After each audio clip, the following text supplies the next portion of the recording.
நம்ம இன்னைக்கு ரவை கிச்சடி பண்ண போகிறோம். எப்படி பண்ணுறது வாங்க பார்க்கலாம். அது தேவையான பொருட்கள் எடுத்து வச்சுருக்கோம். இப்போ ஒரு பேனில் நெய் ஊற்றிக்கலாம். நம்ம 1 கப் ரவை எடுத்துருக்கோம். இந்த நெய்யில் நம்ம வறுத்து எடுத்துக்கலாம்.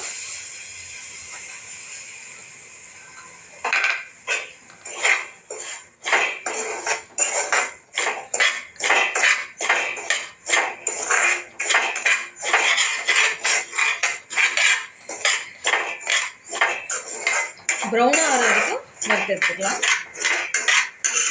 நல்லா வறுத்து எடுத்தாச்சு, எடுத்துடலாம்.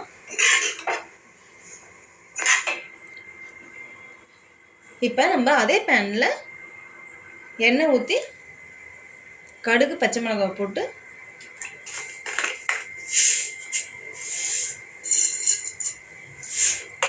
பச்சை மிளகாவை கொஞ்சம் பெரிய சைஸாக கட் பண்ணிக்கலாம். கருவேப்பிலை போட்டுக்கலாம்.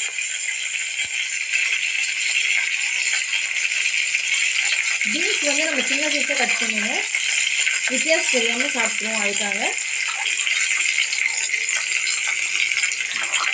கேரட் பீன்ஸை வறுத்து எடுத்துக்கலாம்.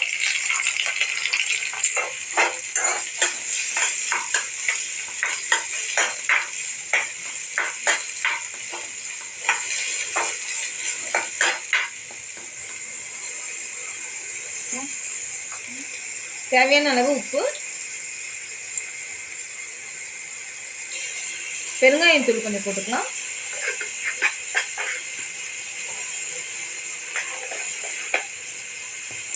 மஞ்சத்தூள் தேவையான அளவு போட்டுக்கலாம்.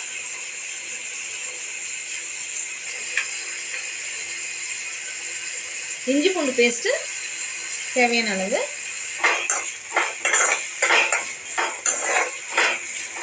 நல்லா கிளறிக்கலாம்.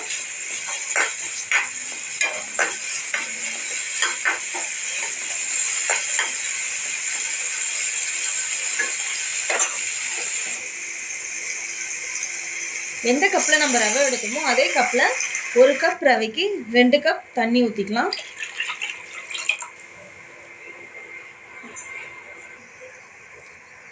நல்லா கொதிச்சிருச்சு. இப்போ நம்ம ரவையை போட்டுக்கலாம்.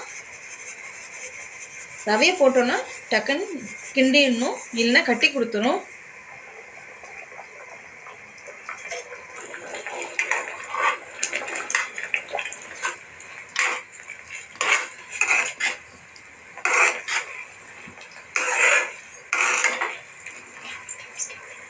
கட்டி கொடுக்காத அளவுக்கு நம்ம கிண்டிக்கிட்டே இருக்கணும்.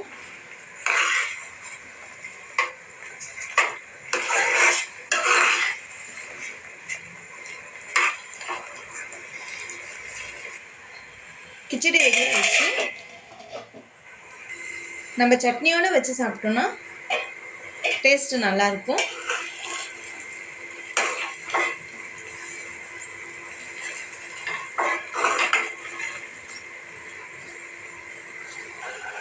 இந்த வீடியோ உங்களுக்கு பிடிச்சிருந்தா லைக் பண்ணுங்கள், ஷேர் பண்ணுங்கள், சப்ஸ்கிரைப் பண்ணுங்கள். தேங்க்யூ.